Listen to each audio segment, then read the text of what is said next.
Después de siglos de esplendor, el mundo del Mediterráneo oriental y del Cercano Oriente entró en una etapa de profundo colapso. Estamos hablando de finales del siglo XIII a.C., cuando un sistema complejo de civilizaciones interconectadas que habían compartido rutas comerciales, diplomacia y avances culturales comenzó a desmoronarse. ¿Qué sucedió? Fue una tormenta perfecta. Una serie de factores se combinaron para desencadenar este colapso: invasiones de pueblos desconocidos, los famosos pueblos del mar, grandes migraciones que presionaron las fronteras, sequías prolongadas que arruinaron cosechas, crisis internas dentro de los imperios y el derrumbe de las rutas comerciales que habían sostenido a estas civilizaciones durante siglos. Imperios poderosos como el hitita y el mitanni desaparecieron del mapa. Egipto, aunque logró sobrevivir, se replegó hacia su núcleo interno, debilitado y exhausto. Las ciudades fueron abandonadas, los palacios incendiados y el comercio internacional, el alma de esta era de prosperidad, colapsó. Fue como si el mundo conocido se apagara, dando paso a una especie de edad oscura, donde muchas tecnologías, escrituras y estructuras políticas se perdieron temporalmente. Pero no fue el fin, solo el final de un capítulo. En las ruinas de ese mundo colapsado, comenzarían a surgir nuevos pueblos, nuevas formas de organización y, eventualmente, nuevas civilizaciones. Y es precisamente en este vacío, dejado por el derrumbe de los grandes imperios del Bronce tardío, donde comienzan a emerger nuevos actores. Ya no estamos hablando de civilizaciones centralizadas con ejércitos monumentales y palacios fastuosos. Ahora, los protagonistas son pueblos con estructuras más pequeñas, flexibles y móviles, capaces de adaptarse a un mundo mucho más inestable y fragmentado. Sin el respaldo de un comercio internacional sólido, sin los viejos aliados diplomáticos o las rutas seguras, estas sociedades aprendieron a sobrevivir y a prosperar con recursos limitados. En vez de depender de grandes burocracias, muchas de estas nuevas culturas se organizaron en clanes, tribus o pequeñas ciudades-estado. Se movían con mayor libertad y se asentaban donde la tierra y la seguridad lo permitían. Este video se centra precisamente en ellos. Vamos a explorar quiénes fueron esos pueblos que se alzaron en este nuevo escenario histórico. Estamos entre los siglos XII y X a.C., en una época de transformación profunda. Ya no veremos a los faraones hablando con los reyes hititas por tablillas de arcilla. Ahora veremos a fenicios navegando nuevas rutas, a hebreos buscando establecerse en Canaán, a los dorios y jonios reconfigurando el mundo griego, y a los primeros cimientos de lo que luego sería el poderoso imperio asirio. Es una era de transición, pero también de oportunidades. Una etapa en la que, de las cenizas del viejo orden, empiezan a tomar forma los cimientos del mundo clásico que más adelante dominará la historia antigua. Uno de los pueblos más enigmáticos y fascinantes que emergen tras el colapso de la Edad del Bronce son los filisteos. Generalmente se acepta que los filisteos formaban parte de los llamados pueblos del mar, un conjunto de migrantes y guerreros de origen egeo-anatolio, es decir, posiblemente procedentes de regiones como Grecia micénica, Creta o Anatolia Occidental. Estos grupos protagonizaron una serie de invasiones que pusieron en jaque al mundo antiguo, incluido el mismísimo imperio egipcio.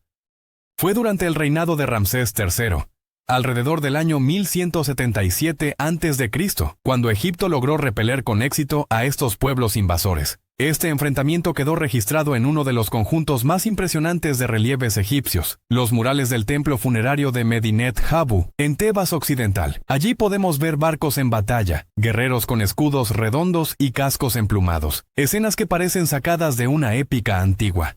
La arqueología moderna ha aportado aún más pistas sobre los filisteos.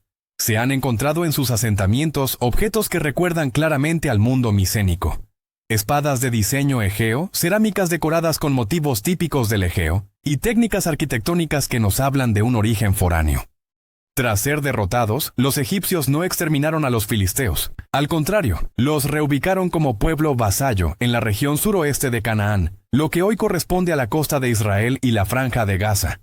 Allí fundaron o reforzaron 5 ciudades clave: Gaza, Ascalón, Asdod, Gat y Ecrón. Estas formarían lo que se conoce como la Pentápolis filistea. El proceso de sedentarización de los filisteos fue notablemente rápido. Todo indica que las élites militares egeo-anatolias se organizaron eficientemente, integrando también a las poblaciones cananeas locales. Así, en poco tiempo, lograron establecer núcleos urbanos estables, bien fortificados y con una cultura propia. Es importante destacar que esta pentápolis no funcionaba como un reino unificado. Cada ciudad era autónoma, gobernada por sus propios señores, pero todas compartían una identidad cultural común que las distinguía de los pueblos vecinos.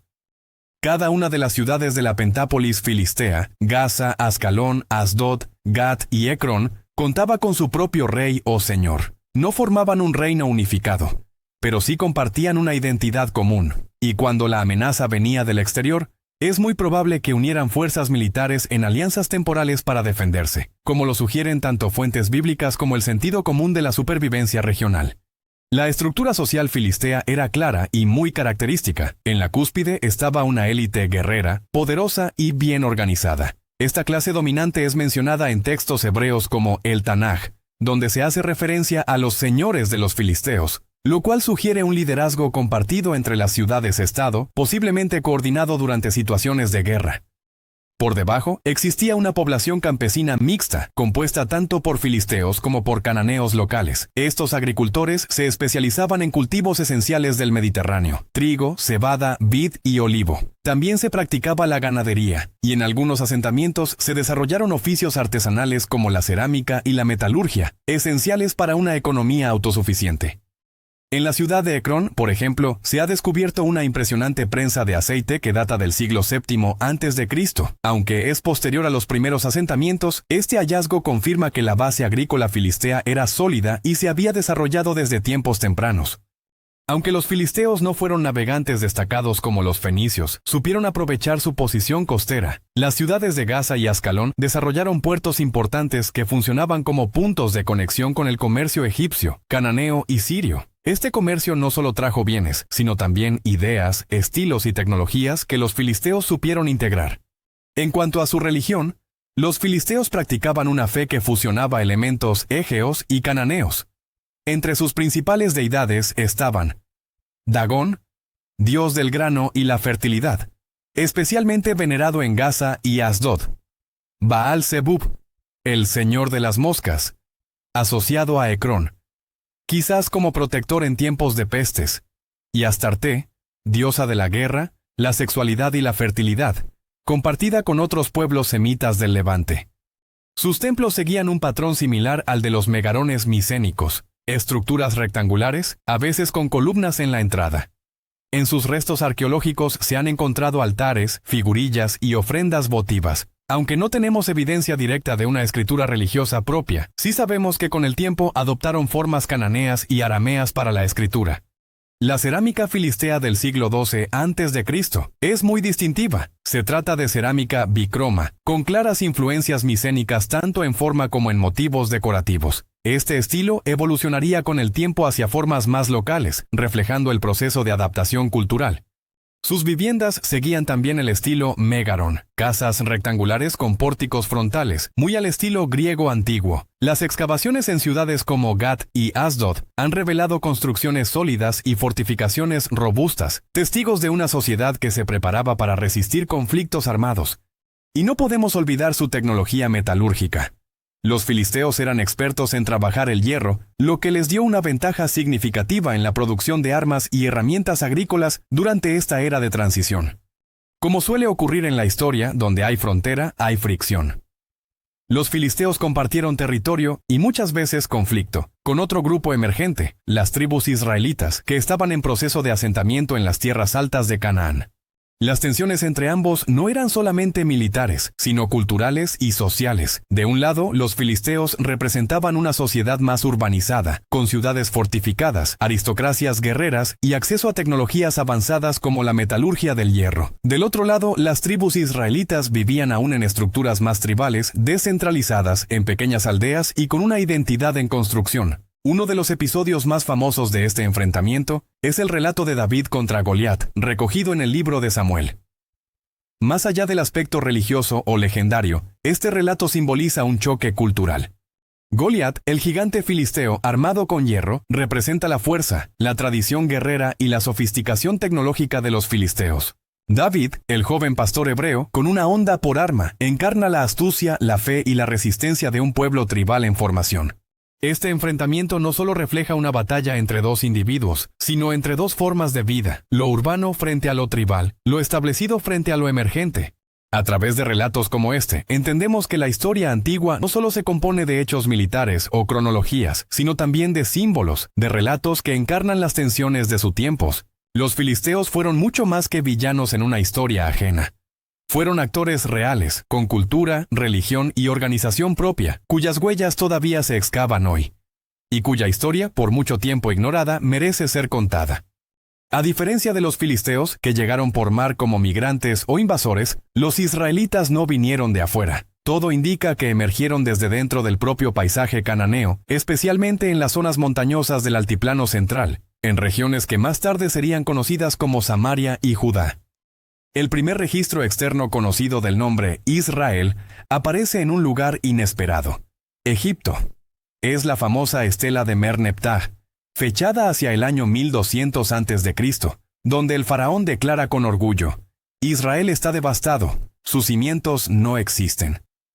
Esta es una referencia breve pero poderosa, y demuestra que para ese momento ya existía una entidad identificable como Israel en el norte de Canaán. La arqueología apoya esta idea de un surgimiento local. Excavaciones en sitios como Ai, Silo, Betel y otros poblados del altiplano han revelado asentamientos rurales recientes, sin murallas defensivas, con cerámica sencilla, poca o nula presencia de objetos de lujo y curiosamente sin restos de cerdo. Este último detalle puede parecer menor, pero es una señal reveladora. Estamos ante una identidad cultural y religiosa diferente en formación. La hipótesis más aceptada entre los historiadores y arqueólogos no habla de una conquista masiva, sino de un proceso interno. Es posible que grupos de pastores cananeos se fueran sedentarizando, mientras otros, quizás refugiados del colapso de las ciudades del Bronce tardío, se replegaron hacia las zonas montañosas. A esto se sumarían más tarde tradiciones migratorias externas, como la historia del Éxodo, que serían incorporadas dentro de su mitología fundacional. Los israelitas no eran un pueblo unificado ni un reino. Al principio estaban organizados por clanes y tribus, cada una con su propia autonomía. Vivían en pequeñas aldeas, trabajaban la tierra, cuidaban sus animales y mantenían una narrativa común que los diferenciaba de los pueblos vecinos. En un mundo que se reconstruía después del colapso, los israelitas representaban una respuesta local a la crisis. Más sencilla, más austera, pero también resiliente. Durante mucho tiempo, los israelitas vivieron en una realidad fragmentada, organizados en tribus y clanes autónomos que compartían tradiciones, lengua y religión, pero no una estructura centralizada. Era una sociedad descentralizada, unida más por los lazos de sangre y de fe que por un gobierno común. En épocas de conflicto surgían líderes carismáticos conocidos como los jueces, o shofetim en hebreo. Estas figuras no eran reyes ni gobernantes permanentes, sino líderes tribales con autoridad temporal, elegidos por su valentía, sabiduría o habilidad militar. El libro bíblico de los jueces recoge este periodo de inestabilidad, donde las alianzas entre tribus eran cambiantes y las amenazas externas constantes. Nombres como Débora, Gedeón o Sansón nos hablan de personajes reales o legendarios que encabezaron la resistencia contra enemigos como los cananeos o los temidos filisteos. Pero frente a amenazas cada vez más organizadas, especialmente la presión militar de los filisteos, las tribus israelitas comenzaron a buscar una mayor unidad política. Así, hacia finales del siglo IX a.C., surge una figura nueva: Saúl, considerado el primer rey de Israel. Con él comienza un proceso de centralización del poder, que sería consolidado por su sucesor, David, quien no solo unificó a las tribus, sino que estableció una dinastía duradera y fundó su capital en Jerusalén. En esta etapa temprana, la economía israelita era agraria y pastoral. Se cultivaban cereales como trigo y cebada, además de hortalizas, y se criaban ovejas y cabras. No existía una gran producción artesanal ni acceso directo a metales o bienes de lujo, como sí ocurría con los filisteos o los fenicios. La supervivencia dependía más del intercambio local, y en algunos casos del saqueo. Las viviendas eran simples, sin arquitectura monumental. La arqueología no muestra templos majestuosos ni palacios de piedra, sino casas modestas, construidas con materiales locales, perfectamente adaptadas a la vida rural del altiplano. Y a diferencia de sus vecinos, los israelitas no dejaron evidencias de un comercio exterior significativo. Su mundo era interno, autosuficiente, con muy poca apertura al lujo foráneo. En cuanto a la religión, no existía aún un monoteísmo estricto. La figura de Yahvé comenzaba a ser central, asociado posiblemente con el desierto, las tormentas y la guerra, reflejo de un dios tribal protector. Pero esta adoración coexistía con antiguos cultos cananeos. El, Baal, Astarte y otros nombres aún estaban presentes. La religión israelita de este periodo no era completamente distinta de la cananea.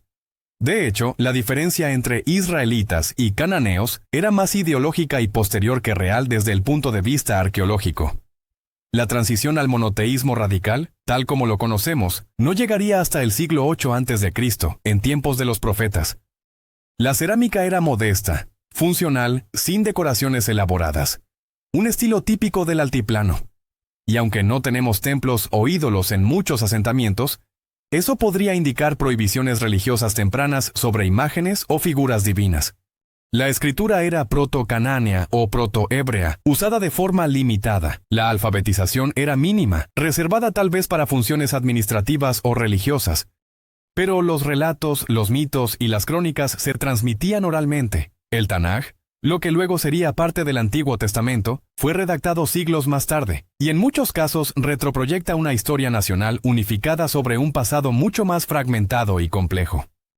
Así, los israelitas no nacen como un gran reino ni como un pueblo con fronteras definidas. Son el producto de un proceso lento, local, marcado por la adaptación, la fe y el deseo de unificar una identidad en medio del caos que dejó la caída de los antiguos imperios.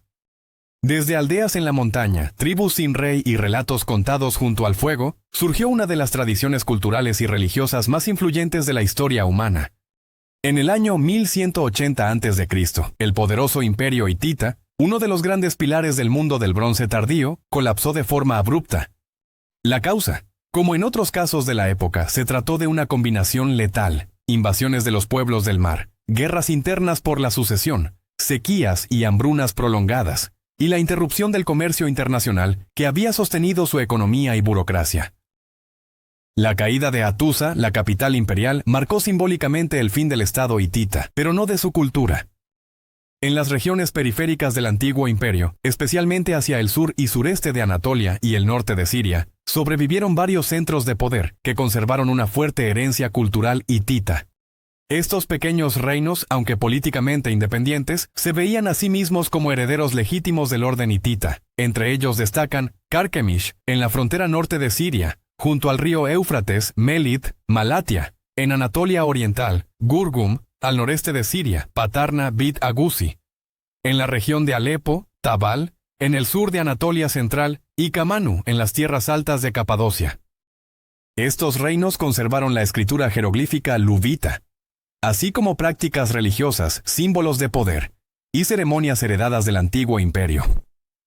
Sus reyes se presentaban como grandes reyes, usando títulos y fórmulas diplomáticas propias de los tiempos imperiales. En sus inscripciones monumentales, como las halladas en Carchemish, Melid y Sincirli, se han podido reconstruir genealogías reales, escenas de reyes victoriosos en combate, o realizando ofrendas religiosas, en un estilo muy similar al arte oficial hitita. También se usaban sellos reales, estelas conmemorativas y textos en piedra para proyectar autoridad y legitimidad. Lejos de ser reinos decadentes, estos estados contaban con una economía activa. En lugares como Carchemish, la arqueología muestra una cierta continuidad con la economía del bronce final, agricultura de trigo y cebada, ganadería en regiones montañosas, y el aprovechamiento de recursos minerales como el cobre y el hierro. Siguieron formando parte de las redes comerciales del norte de Siria, Anatolia y las regiones del Éufrates. Se valían de rutas caravaneras y caminos heredados del sistema logístico del imperio hitita. Religiosamente, los dioses principales del panteón hitita seguían presentes: Tarhunt, dios de la tormenta, Epat, Kumarbi, entre otros. Pero como era habitual en el mundo antiguo, hubo un fuerte sincretismo con divinidades locales sirias, creando una fusión religiosa compleja y viva. Los templos y palacios continuaban el diseño arquitectónico hitita, lo que refuerza la idea de continuidad cultural, a pesar del cambio político. Estos reinos neo-hititas no vivieron aislados, mantenían una diplomacia activa y en ocasiones conflictos con vecinos poderosos como los asirios, los arameos en expansión, los fenicios al oeste y hasta Urartu al noreste. Su posición geográfica los convirtió en zonas de amortiguamiento y también en modelos culturales. A pesar de su menor escala, proyectaban el prestigio de haber sido parte de una gran civilización imperial. Así, en lugar de desaparecer con la caída de Hattusa, la cultura hitita se reconfiguró. No como imperio, sino como una constelación de reinos regionales, orgullosos de su herencia, que mantuvieron viva una tradición milenaria durante siglos más. Sus relieves, sus inscripciones y sus dioses nos hablan hoy desde las piedras, recordándonos que, en la historia, los grandes imperios pueden morir, pero las ideas sobreviven y se transforman. Mientras las grandes potencias del bronce tardío colapsaban, los hititas desaparecían, Egipto se replegaba, Asiria entraba en crisis, nuevos pueblos emergían desde las periferias del mapa. Uno de los más importantes fue el de los arameos. Los arameos eran originalmente pueblos seminómadas, muy probablemente originarios de la estepa sirio-mesopotámica, al oeste del Éufrates. En lugar de una fecha fundacional clara, su surgimiento parece ser progresivo, como una respuesta al vacío de poder que dejó el colapso de los imperios. Los primeros registros del término Ahlamu-Aramu aparecen en inscripciones asirias del siglo XII a.C., donde se los menciona como grupos nómadas o hostiles a las rutas y ciudades controladas por Asiria. Pero entre los siglos XI y X a.C., los arameos comenzaron a sedentarizarse. De ser tribus pastoriles, pasaron a fundar ciudades-estado en Siria, el norte de Mesopotamia y el medio Éufrates. Algunas de estas nuevas ciudades se construyeron sobre ruinas de centros destruidos en el colapso del bronce final. Los principales reinos arameos fueron Bit Adini, Bit Samani, Arpad, el poderoso reino damasceno, y Hamat, en el oeste sirio. Cada uno era independiente, pero compartían lengua, religión y prácticas culturales comunes. El sistema tribal inicial dio paso a estructuras monárquicas, donde los reyes afirmaban su autoridad por linaje y conquista. Las ciudades arameas eran centros fortificados con murallas, palacios, templos y calles organizadas. La sociedad se fue jerarquizando, con una nobleza guerrera, clases urbanas y una base campesina en el campo. Económicamente combinaban la agricultura de cereales, olivo y vid, con el pastoreo, especialmente en las zonas más áridas, pero su verdadero poder vino de otro lado, el comercio.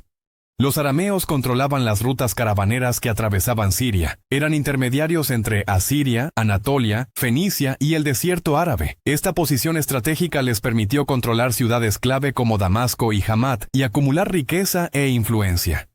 En lo religioso, los arameos compartían muchos dioses con los pueblos vecinos. Adoraban a deidades como Adad, dios de la tormenta, Atargatis, diosa madre y de la fertilidad, así como a divinidades tomadas del mundo mesopotámico y cananeo, Sin, Shamash, Rashep, entre otros. Sus templos eran espacios de culto con altares, sacrificios y estelas con inscripciones. En algunos casos, los reyes se proclamaban elegidos o favorecidos por Adad, reforzando su autoridad divina. El arameo pertenece al grupo de lenguas semíticas noroccidentales y comenzó siendo hablado de forma local. Pero a partir del siglo X a.C., y especialmente en el IX, se convirtió en la lengua franca del cercano oriente. Su escritura deriva del alfabeto cananeo-fenicio, adaptado a su lengua. El alfabeto arameo es sencillo, flexible, y llegaría a ser adoptado por los imperios asirio, babilónico y persa. Incluso influiría en la escritura de textos judíos como el Tanaj y más tarde cristianos como el siríaco. A nivel artístico, los arameos comenzaron a construir en piedra, dejando templos, palacios y estelas reales con inscripciones. También usaron sellos cilíndricos, figuras en bronce y terracota, y desarrollaron una iconografía propia, aunque influenciada por estilos mesopotámicos y locales. Durante su expansión, los arameos invadieron o reemplazaron ciudades afectadas por el colapso del bronce final. Tuvieron relaciones conflictivas y diplomáticas con los reinos neo-hititas, los israelitas y especialmente con los asirios. Aunque muchos de sus reinos fueron conquistados o absorbidos por Asiria, su legado no desapareció. Su lengua, religión e instituciones sobrevivieron y moldearon la historia del cercano oriente durante siglos. Los arameos son un ejemplo perfecto de cómo un pueblo sin grandes imperios ni conquistas legendarias pudo influir profundamente en la cultura, el lenguaje y la historia de toda una región. Desde las estepas olvidadas hasta los palacios de Babilonia y los manuscritos de Qumrán, la huella aramea sigue viva. A diferencia de los grandes imperios del bronce tardío, los fenicios no fueron destruidos por la crisis ni por los pueblos del mar. De hecho, fueron sus herederos directos. Los fenicios surgieron de las antiguas ciudades cananeas costeras que lograron sobrevivir al colapso del mundo antiguo. Vivían en una franja estrecha entre el mar y la montaña, el actual Líbano y el norte de Israel, en ciudades como Tiro, Sidón, Biblos y Arwad. Durante el Bronce Tardío, estas urbes habían sido vasallas del imperio egipcio, pero con el retiro egipcio de Canaán obtuvieron una autonomía inédita. En este nuevo contexto, las ciudades fenicias recuperaron su dinamismo urbano, fortalecieron sus redes mercantiles y desarrollaron gobiernos locales, ya fueran aristocráticos o teocráticos, pero sin una autoridad imperial unificada. Cada ciudad funcionaba como una ciudad-estado independiente, aunque compartían lengua, religión y cultura. Comenzaron incluso a competir entre sí por la hegemonía marítima. Biblos, antigua y religiosa. Sidón, poderosa y comercial. Tiro, ambiciosa y expansiva. El poder político estaba en manos de élites comerciales y sacerdotales, encabezadas por reyes locales llamados MLK, pero bajo fuerte influencia de familias aristocráticas. La política y el comercio iban de la mano con la religión. Templos como el de Melkar, en Tiro, o Baalat Gebal, en Biblos, no eran solo centros espirituales, sino instituciones económicas y diplomáticas. Al no haber sido arrasadas, las ciudades fenicias preservaron sus puertos, reconstruyeron rápidamente sus rutas y aprovecharon recursos naturales clave como la madera de cedro, los famosos tintes púrpura extraídos del caracol murex, el vidrio, la cerámica, la joyería y diversos productos de lujo. Restablecieron contactos con Egipto, Chipre, el Egeo y el interior sirio mesopotámico, y comenzaron a expandirse por mar. Su religión era una versión urbana y marítima del antiguo politeísmo cananeo. Entre sus principales deidades estaban Baal, dios de la tormenta y la fertilidad, Melkart, dios tutelar de Tiro y protector de los navegantes, Astarte, diosa del amor, la guerra y la fecundidad, y Baalat Gebal, señora de Biblos. El culto estaba ligado a la navegación y el comercio, y se practicaba en altares, templos y ceremonias rituales que vinculaban lo sagrado con lo económico. Una de sus mayores aportaciones al mundo fue su sistema de escritura alfabética, creado entre el 1050 y el 1000 a.C., probablemente en Biblos o Sidón. Derivado del silabario protocananeo, el alfabeto fenicio era simple, práctico y fonético. Permitía que comerciantes, escribas y navegantes lo usaran con facilidad. Este alfabeto sentó las bases del griego, del latín y en consecuencia del alfabeto que usamos hoy. Una verdadera revolución cultural silenciosa, surgida del comercio. Durante este tiempo, Egipto aún tenía cierta influencia, pero ya no era dominante.